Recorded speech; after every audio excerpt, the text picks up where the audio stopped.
Sawa ka na ba sa tortang talong? Try mo to guys. Sigurado magugustuhan ito ng anak mo. Slice lang natin ng pa-strip.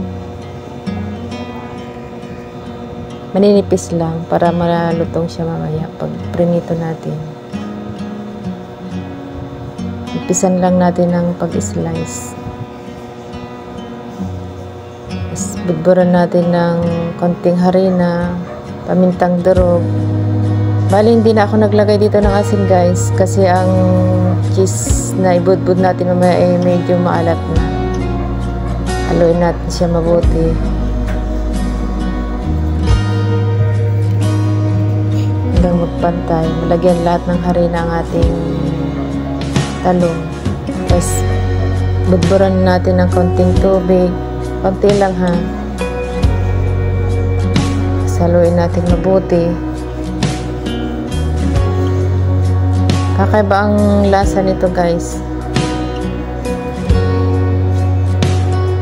Sa katunayan, first time lang ako magluto na ito, pero perfect naman ang lasa.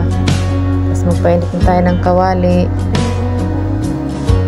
Konti lang ilagay natin ng mantika, hindi naman tumatakaw sa mantika eh. Kapag mainit na kawali, ilagay na natin ang ating talong.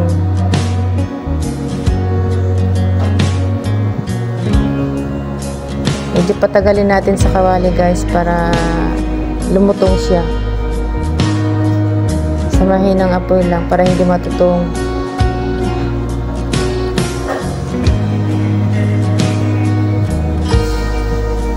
Parang French fries style siya.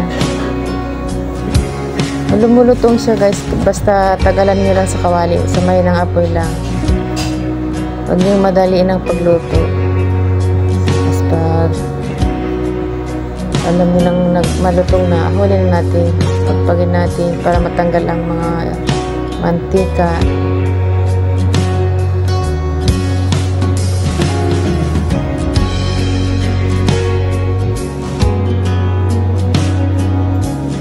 Budburan na natin ng cheese, powder cheese.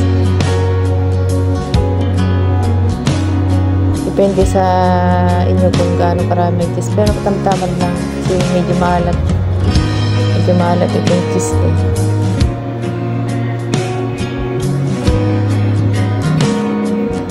Huwag na kayo maglagay ng asin kasi maalat na itong cheese.